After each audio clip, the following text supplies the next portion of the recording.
रूसी pop star क्या वाकई में मोसाद के एजेंट हैं? इजरायली जासूस होने के संदेह में हथियारबंद व्यक्ति को गिरफ्तार किया गया। अमेरिका से क्यों परेशान है उसका एक पड़ोसी देश? संयुक्त राष्ट्र बलों पर हमला,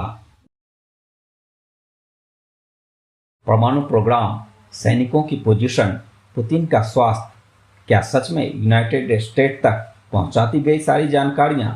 रूसी पॉप स्टार क्या वाकई में मोसाद के एजेंट हैं? जंग के मैदान से हटके एक अलग खबर सामने आई है। पुतिन के घर से जासूसी को लेकर कई सारी बातें कही जा रही है। प्राप्त जानकारी के अनुसार कहा जा रहा है कि रूस में एक जासूसी नेटवर्क एक्टिव है। इस रूस की जासूसी नेटवर्क के केंद्र में एक टॉप पॉप गायिका थी अल्ला पुगाचेवा। अल्ला पुगाचेवा पर आरोप लग रहे हैं कि एक दशक से बहुत सारी जानकारियां पश्चिम देशों को भेजी हैं। आशंका जताई जा रही है कि क्या रूस के गुप्त परमाणु हथियारों की तकनीक यूरोप और अमेरिका तक पहुंच गई है। इसके साथ ही रूस की घातक मिसाइलों के तैनाती की जानकारी लीक की गई है। तमाम तरह के सवाल उठ रहे हैं और कटघरे में पॉप गायिका अल्ला पुगाचेवा का नाम सामने आ रहा है। रूस की तरफ से पॉप स्टार को विदेशी एजेंट घोषित करने की मांग उठ रही है। पुगाचेवा पर मोसाद एजेंट होने का शक है।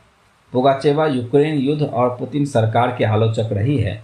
2022 में युद्ध शुरू होने के बाद से इसराइल में रह रही है, इसलिए मोसाद से कनेक्शन जोड़ा जा रहा है।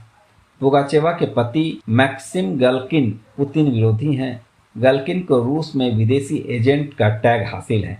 वही पुगाचेवा पर क्लासिफाइड जानकारियां लीक करने के गंभीर आरोप हैं। इसके साथ ही कहा जा रहा है कि राजनीतिक जानकारियों तक उसकी पहुंच रही है। रूस को राजनीतिक तौर पर अस्थिर करने का भी आरोप है। पॉप स्टार को लेकर कहा जा रहा है कि मोसाद के लिए शीत युद्ध में भी काम किया है। मोसाद के माध्यम से उन्होंने सैकड़ों अहम जानकारियों को अमेरिका तक पहुंचाया है। पश्चिमी देश शीत युद्ध से ही रूस की जासूसी करते आए हैं। अब रूसी पॉप स्टार पर विदेशी जासूसी होने का शक जताया जा रहा है।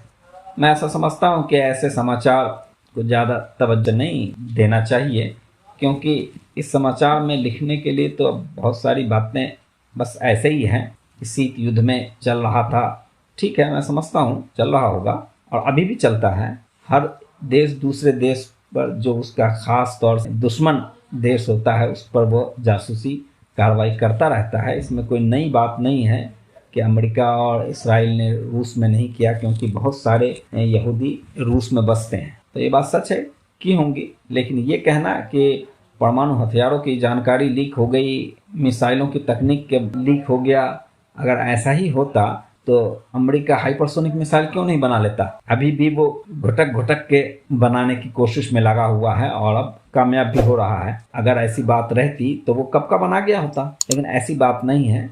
इसलिए मैं ऐसा समझता हूँ कि एक पुरानी खबर है जो अभी के दौर में ये बताई जा रही है, जिसको आपको बताना ज़रूरी था कि ये सब ऐसी खबरें बस ऐसी ही रहती हैं। धन्यवाद।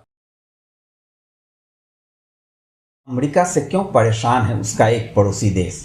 कैरिबियाई देश हैती हिंसा की चपेट में है।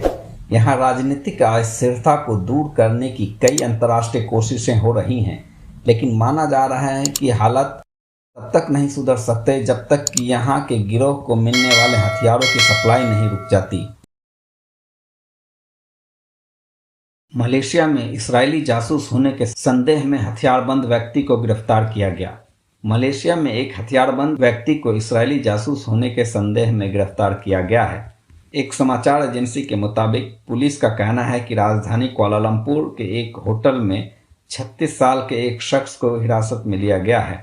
पुलिस महानिरीक्षक रिजाउद्दीन ने एक संवाददाता सम्मेलन में कहा कि संदिग्ध 12 मार्च को यूएई से कुआलालंपुर अंतर्राष्ट्रीय हवाई अड्डे पर पहुंचा और बाद में उसके कब्जे से 6 हथगोले और 200 गोलियां बरामद की गई।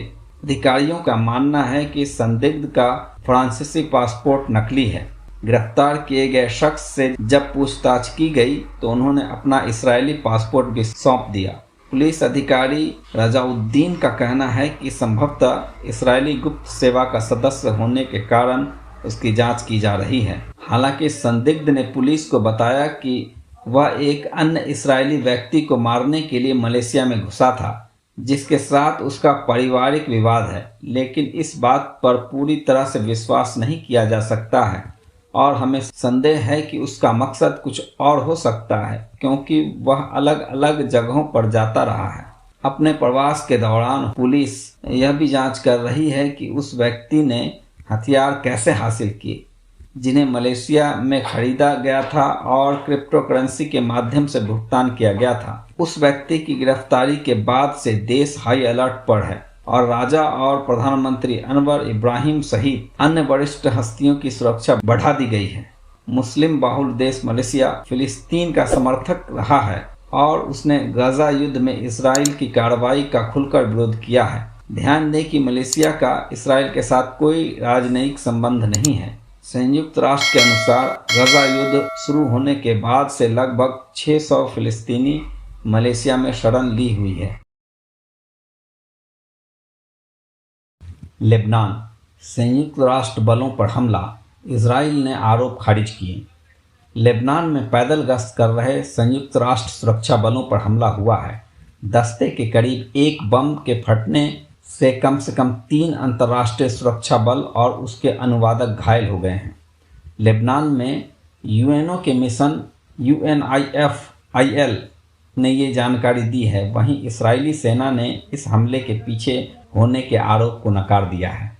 एक बयान में संयुक्त राष्ट्र बलों ने कहा कि संयुक्त राष्ट्र के शांति बलों को निशाना बनाना अस्वीकार है। न्यूज एजेंसी ने अपने सूत्र के हवाले से शांति बलों के घायल होने की पुष्टि की है। इन सूत्रों ने दावा किया है कि ये सैनिक इस्राएली हमले में घायल हुए हैं। हालांकि इस्राएली सेना ने अपने आधिकारिक टेलीग्राम चैनल पर जारी एक बयान में इन आरोप को खारिज किया है। IDF ने कहा, आज सुबह रमीश इलाके में संयुक्त राष्ट्र सुरक्षा बलों पर हमला इसराइल ने नहीं किया है। गाजा में जारी संघर्ष के दौरान इसराइल और लेबनान के चरमपंथी संगठन हिजबुल्लाह के बीच हिंसा तेज हुई है। हिजबुल्लाह और इसराइल दोनों एक दूसरे पर हमले किए हुए हैं। हिजबुल्लाह से जुड़े सूत्रों ने शनिवार सुबह हुए हमले के लिए इसराइल को जिम्मेदार ठहराया है। इसी बीच UNIFIL ने कहा कि इस बारे में और जानकारी इकट्ठा कर रही है कि हमला कहां से हुआ था।